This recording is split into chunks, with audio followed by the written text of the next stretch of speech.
Alright, everyone, welcome back to another episode of Fatlogic. Today we're just gonna jump right into it. I'm fighting for my life whenever I go to the doctor and she tells me I'm obese. I'm a size 8'10". How the fuck do these people have time to care about anyone else's health? Touch grass, I beg. So, as someone who is a size 12 to 14 who regularly goes into the doctor's office, I realize that I'm obese. They've never talked to me that I'm obese. I think because I carry my weight fairly well. Like, you can be a size 8'10" and still be obese. Size has nothing to do with BMI and has nothing to do with body fat percentage. And those are indicators of where your health is. And I don't really understand what you mean by how the fuck do these people have time to care about anyone else's health? They're doctors. That is literally their job. They are paid to monitor your health.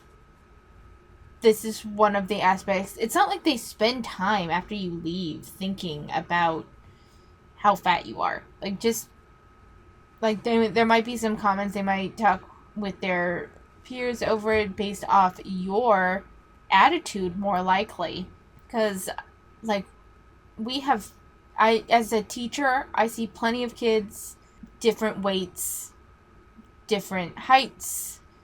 The only time anyone comments on characteristics are, one, if the kid grew a lot over the summer. It's like, God damn, you grew. You're taller than me now. You're only in 5th grade. It's kind of that sort of thing. Oh my God, they're so big already. But when it comes to weight, like, I don't know anyone that really in that profession. Like, generally, people are more likely to comment on your behavior than your appearance, at least as professionals. And so I think that your, like, clear, outright refusal, like, I'm not obese, chances are you got a little snippy with the doctor. They're more likely to talk about that after you leave than about your weight. And this touch grass, I beg. They are fucking doctors. How about you go touch grass? Apparently there has been a study that shows that the tiny percentage of people who lose weight and keep it off are atypical anorexics. Citation fucking needed. Citation fucking needed. What in the actual fuck? They dangerously self-starve. There is literally no healthy way to control your weight. So it sounds like you made this up or heard a rumor that you endorse wholeheartedly because it validates you not wanting to do anything about your weight. And I'm not going to say... Actually, we'll read the last sentence. It's the most static body metric except for height. No, it's not. Not by a long shot. But, like, I'm not going to say that fat people don't get harassed. They do when they're just doing, like, TikTok dances or doing what I eat in a days. And there's a reason why I don't comment typically on that content. I might comment on what I eat in the days if they try to claim, look at how healthy I eat, and yet I'm fat, and this is why. Sometimes I do like to point out, it's like, you eat healthy, but, like, the portion size is the issue, or what have you. But to act as though anyone that loses any weight and keeps it off is an atypical anorexic is insulting, number one, that you want to pathologize all behavior when it comes to weight loss. But number two, it's cruel to the people that are actually dealing with anorexia. Like, there's a big difference between cutting calories a bit to lose weight to get into a healthy weight range and those that have to obsess over what they put in their mouths and what they don't put in their mouths and the restriction, and be that for control or to be skinny, or it might be due to body dysmorphia. I don't know. But I think reducing all forms of weight loss down to EDs is a dangerous mindset to be in. It's just plain wrong, number two. And it does nothing. Okay, so you've put this forward, and I love that, there's been a study. So this very passive way of writing. There's been a study. What study? Where? By who? And I love that they act like this one study that they don't even cite, that no one can verify, is fact. when anyone that's looked at any studies can see that it takes far more than one study for something to be considered not, I don't know if we'd go so far as to say fact, but like acceptable knowledge. Like one study doesn't prove anything. I don't think that the validity of the study is really the core issue here. I think it's that this person wants to take anything, then we don't know if this study even exists, quite frankly. It could just be a rumor that someone came up with. But they'll do anything to validate their own behavior and their own current mindset. And it's like, you don't need to validate it, honey. If you want to believe that you can't control your weight, that's on you. It's wrong.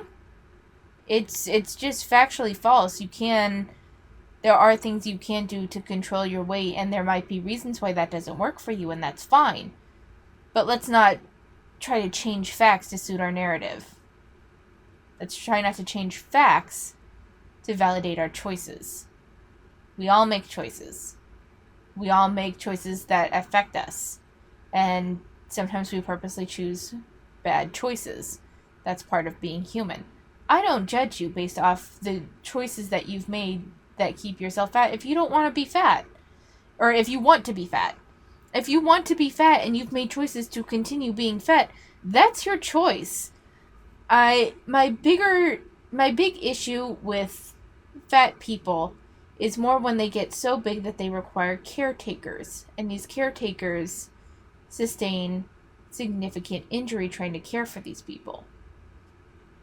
That and then when they try to push non-facts onto others as a way to, as though others are hurting them somehow by wanting to lose weight or stuff like that. But that's, when it comes to just being fat, I don't personally care. I really don't personally care. I don't want you telling me what I can and can't post on my social media. And I don't think that you have the right to stay fat and harm others, create a very unsafe work environment for others because you are so fat that the average person can't really catch you without hurting themselves.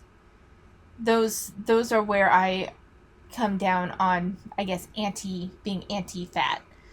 For the most part, on the concept of beauty, on the concept of, people don't owe you thinness, I agree. On the concept of, I want to post happy fat content, fine.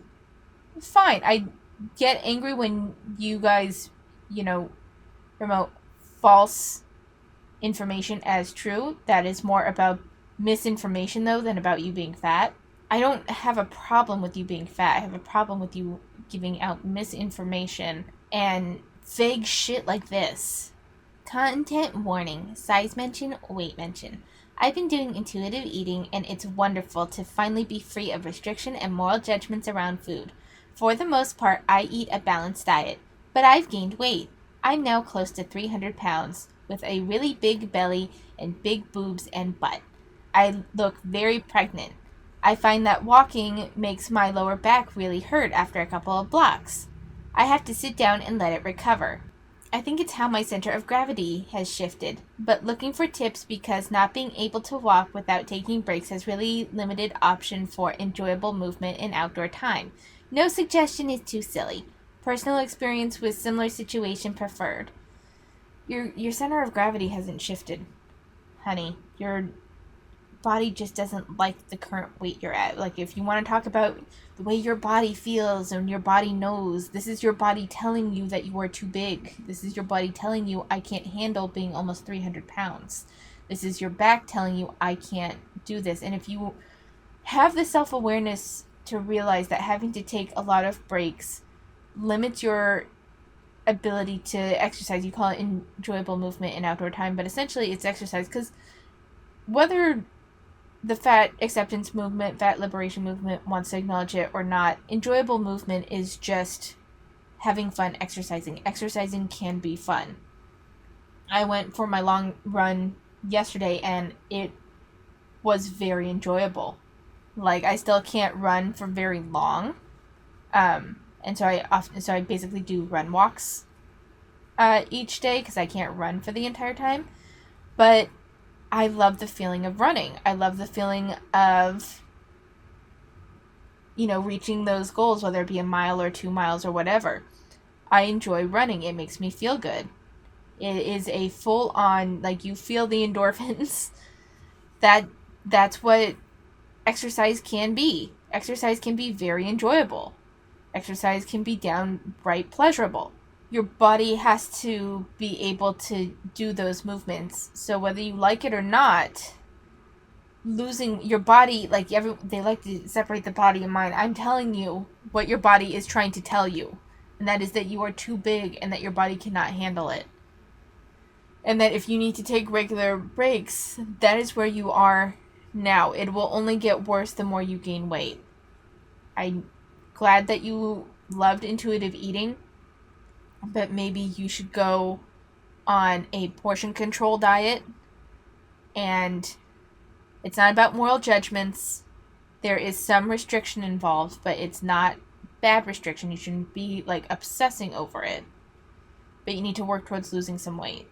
Weight loss surgery causes lifelong trauma and ruins your quality of life. In order for it to be effective, you have to exercise, which is near impossible for me due to my disabilities. Long-term risks include eating disorders, which, as you can see from my post, I'm recovering from an ED, anorexia, which has led to weight gain, as well as severe bowel complications, anemia, chronic reflux, gallstones, severe mental health issues, and sometimes death. Eating 2 spoonfuls of food and feeling so full you could vomit and feeling disgusting. Weight loss surgery isn't a quick fix and almost always results in malnutrition, vitamin deficiencies, and oftentimes weight gain. The fact that weight-based stigma is so heavily ingrained in society that people think they can recommend invasive and traumatic surgical interventions to a complete stranger is vile, not acceptable. Oh dear, where do I start with this? I got a little confused partway through because she goes, long-term risks include, and then she talks a little bit about how she's recovering from an ED, and then goes back into that. I wasn't sure if these were her issues or what she says weight loss surgery causes, but I think they're what she says weight loss surgery causes. I don't think it often causes eating disorders. Again, citation needed for all of this. This is a big issue with the fat acceptance movement. Citation needed. And if it did cause eating disorders in the past, I think that there have been safeguards put in place to kind of help with that. Weight loss surgery is still a relatively new-ish type of procedure, and there are things that they have to learn from it. And I'm not saying that it's right for those that were essentially the guinea pigs, for like the first people to do it. It sucks for them. It sucks that you had to be the guinea pig to figure out what were the risks that were involved, but that's the nature of science, medicine, and discovery. Severe bowel complications, anemia, chronic reflux, gallstones, severe mental health issues. Severe mental health issues was addressed in one of the studies that we looked at, in that they, like, more counseling is being done before weight loss surgery now. Eating 2 spoonfuls of food and feeling so full you could vomit and feel disgusting. From what I understand, that might be true in the beginning, but that shouldn't last like a really long time. Weight loss surgery isn't a quick fix. This I 100% agree with. It should never be viewed as a quick fix. And in order for it to be effective, you have to exercise, yes, because weight loss surgery is a way for the morbidly obese to get to a point where they can exercise and make healthier life choices. It is very hard to exercise and reduce your consumption and reduce your body weight fast enough at 600 pounds to be able to lose all the weight naturally, especially for someone that has never tried before, or for someone that has psychological issues around food. Maybe they used it as a form of comfort or what have you. And so the weight loss surgery kind of helps kick off what's needed.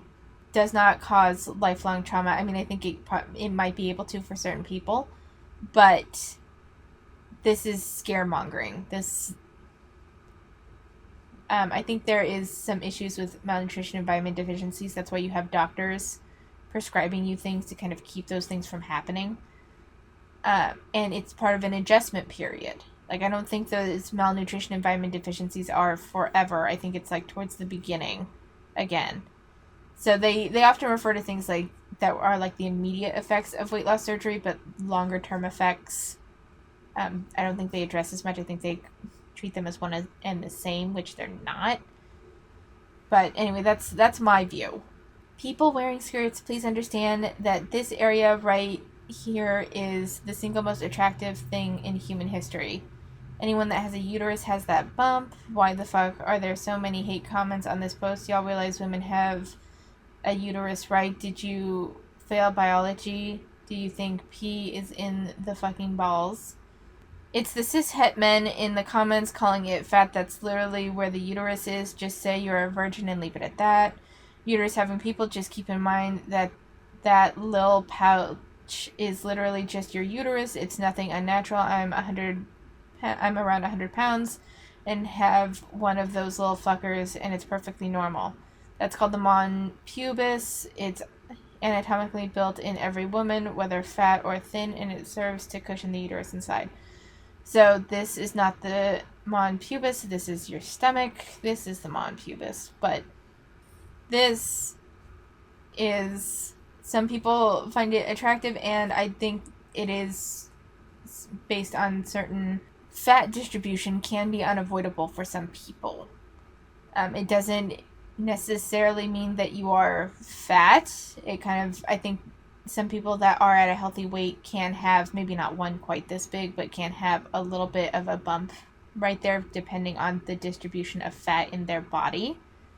But this is fat. This is not where your uterus doesn't cause this. Your uterus is, unless it has a baby in it where it's like has to stretch and house a human being, it's actually not that big. And this is, and your fupa is not what protects your uterus. But I'm going to leave it at that, and we'll move on to our last one. Calories in, calories out can be disproved easily with a simple experiment. Eat 50,000 calories of wood chips every day and see if you gain weight. The human body isn't a simple furnace. So many things wrong with this. One, I actually tried to look up what a general calorie content for wood chips would be, and I couldn't find one, but I'm guessing it would be a lot of wood chips. I think that you would probably explode before you could eat 50,000 calories of wood chips. And I wonder if they understand that 50,000 calories is like an insane amount to eat. 50,000 calories of anything is an insane amount to eat in a single day. I feel like they don't understand just how big that number is when it comes to caloric intake. Even really fat people, I don't think typically take in more than 10,000. And I'm talking like my 600-pound life people. Like 10, maybe 15,000 calories. Like maybe. And that's for like the severe cases.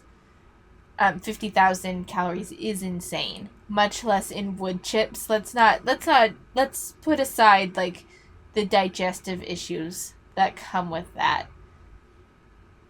That's just an insane amount to eat. And there's no real nutrition in wood chips, so it's not really going to do anything. Like, you would probably still have, you could eat 50,000 calories, assuming that's actually possible to eat 50,000 calories of wood chips in a day, but you would be malnourished. This whole thing that they're proposing is just dumb.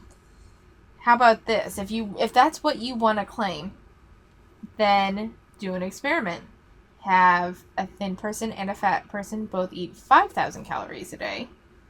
See if there's weight gain. Then have a fat person and a thin person drop that down to 3,000 calories a day. Then drop it down to 2,000. And then finally we'll do between 1,500 and 1,800. Take your pick. And see how things shake out. That would be a better experiment. But whatever. Alright. Quick updates. Not a whole lot to talk about. Like, I had a bad week, but I addressed that primarily in my Monday video. it wasn't like the worst week in the world. It just was a lot. It was very stressful, and I'm tired. And it's Sunday, and I'm still tired, and I'm not looking forward to the beginning of the week. But next weekend is a 3-day weekend, so I have that to look forward to. And then only a 4-day week. So, things to look forward to.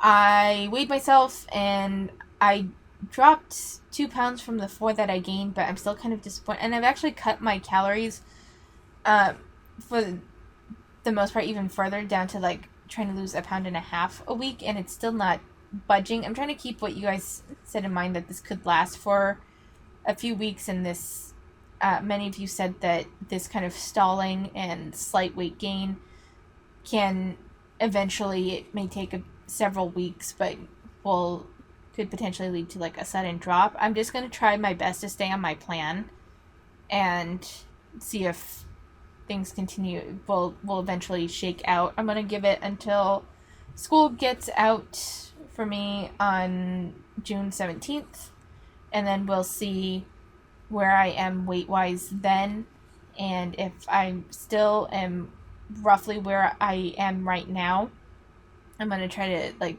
really hit it hard over the summer, and we'll just see how things work out. But that's all I have for you today. Thank you for watching, and I will see you next time.